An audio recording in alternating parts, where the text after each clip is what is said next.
Hare Krishna, Krishna Krishna, Hare Hare, Hare Rama, Rama Rama, Hare Hare, Hare Krishna, Hare Krishna. And now mantra 15.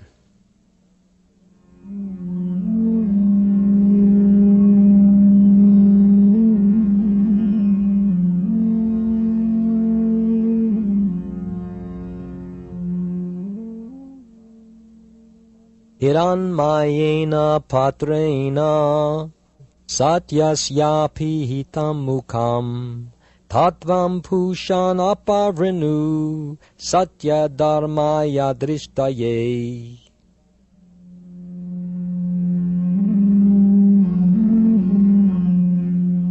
Translation. O my Lord, sustainer of all that lives, your real face is covered by your dazzling effulgence. Please remove that covering and exhibit yourself to your pure devotee. Purport. In Bhagavad-gita, chapter 14, verse 27, the Lord explains his personal rays, Brahma-jyoti, the dazzling effulgence of his personal form, in this way. Brahmano hi pratishtaham, amritasya vya yasya cha, Shashvatasya chardharmasya sukhasya kantikasya cha, which means, quote, and I am the basis of the impersonal Brahman, which is the constitutional position of ultimate happiness, and which is immortal, imperishable, and eternal, unquote. Brahman, Paramatma, and Bhagavan are three aspects of the same absolute truth. Brahman is the aspect most easily perceived by the beginner. Paramatma, the Supersoul, is realized by those who have further progressed, and Bhagavan realization is the ultimate realization of the Absolute Truth. This is confirmed in Bhagavad-gita, where the Lord says that He is the ultimate concept of the Absolute Truth, the source of the Brahma-jyoti, as well as the all-pervading Paramatma. In Bhagavad-gita, Krishna says that He is the ultimate reservoir of the Brahma-jyoti, the impersonal conception of the Absolute Truth, and that there is no need to explain His unlimited potencies. It is stated in Bhagavad-gita, chapter 10, verse 42, Atava bahunaitena kim gyatena tavarjuna vishtabhyaham idam kritsnam ekam shena stito jagat, which means, quote, but what need is there, Arjun, for all this detailed knowledge? With a single fragment of myself, I pervade and support this entire universe, unquote. Thus, by His one plenary expansion, the all-pervading Paramatma, the Lord maintains the complete material cosmic creation. He also maintains all manifestations in the spiritual world as well. Therefore, in the Shruti mantra of Sri Isopanisad, the Lord is addressed as Pushan, the ultimate maintainer.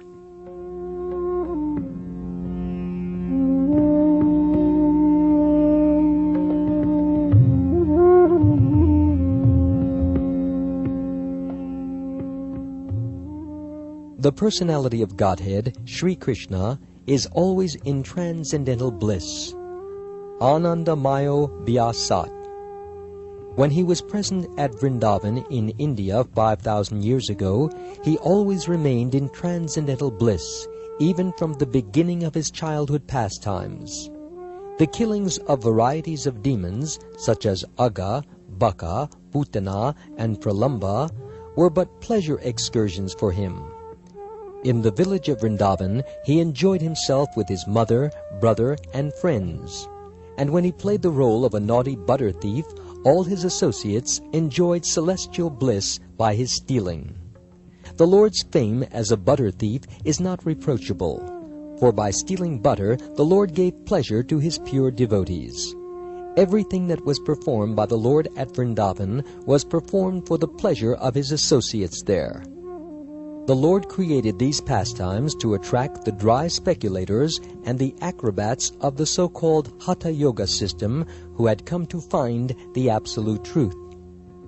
Of the childhood play between the Lord and his playmates, the cowherd boys, Shukdeva Goswami said in Srimad Bhagavatam, Canto 10, Chapter 12, Verse 11, Itam satam brahma sukhanubhutya dasyam gatanam paradaivatena mayashritanam naradarakena sakham vijarhu krita punya punja, which means, quote, the personality of Godhead, who is perceived as the impersonal, blissful Brahman, who is worshipped as the Supreme Lord by the devotees, and who is considered an ordinary human being by the mundane, played with the cowherd boys, who had attained their position after accumulating many pious activities, unquote. Thus the Lord is always engaged in transcendental loving activities with his spiritual associates in the various relationships of Shanta, neutrality, Dasya, servitorship, Sakya, friendship, Vatsalya, paternal affection, and Madhurya, conjugal. Since it is said that the Lord never leaves Vrindavan Dham, one may ask how he manages the affairs of the creation. This is answered in Bhagavad-gita, chapter 13, verse 14.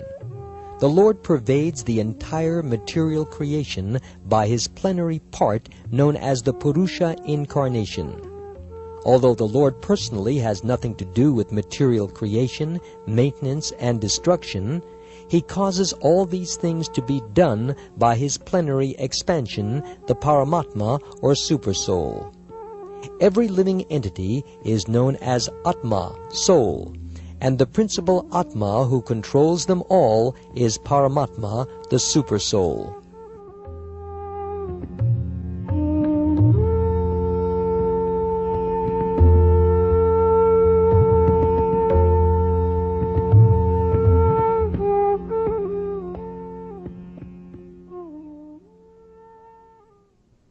This system of God realization is a great science.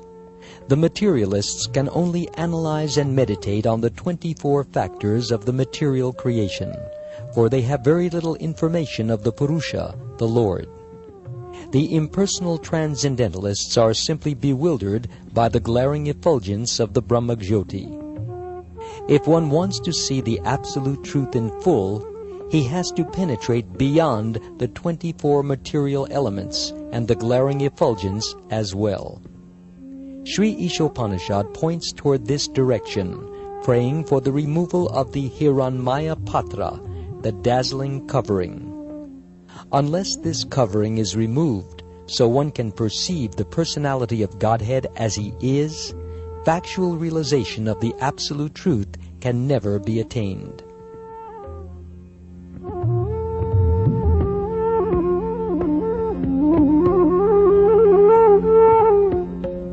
The Paramatma feature of the personality of Godhead is one of 3 plenary expansions, collectively called Vishnu Tattva.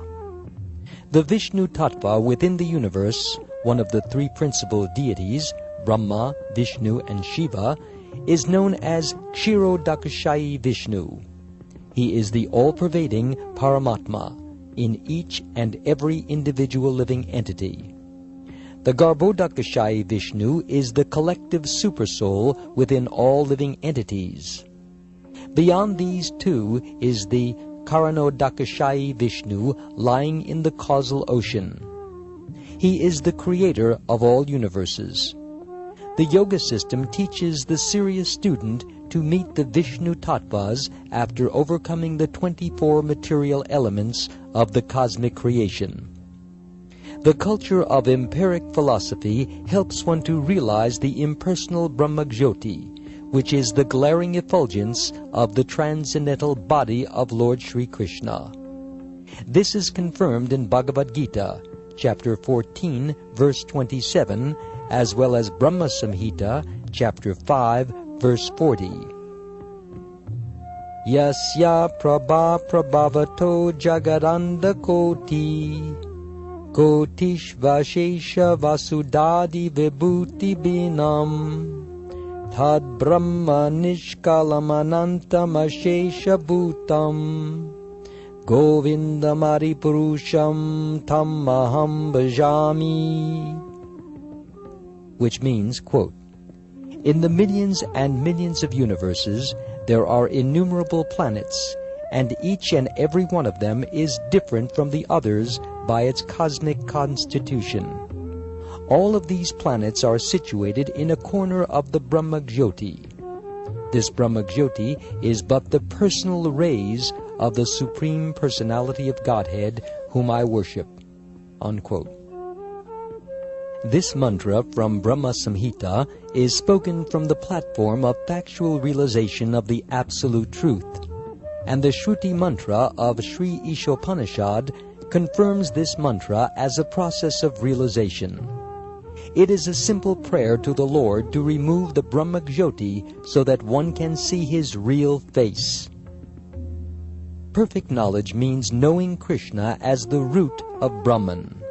The root of Brahman is Lord Sri Krishna, and in scriptures such as Srimad Bhagavatam, the science of Krishna is perfectly elaborated. In Srimad Bhagavatam, the author, Srila Vyasadeva, has established that the Supreme Truth is described as Brahman, Paramatma, or Bhagavan according to one's realization of him. Srila Vyasadeva never states that the Supreme Truth is a jiva, an ordinary living entity.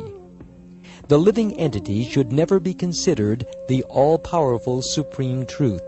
If he were, there would be no need for the living entity to pray to the Lord to remove his dazzling cover so that the living entity can see his real form.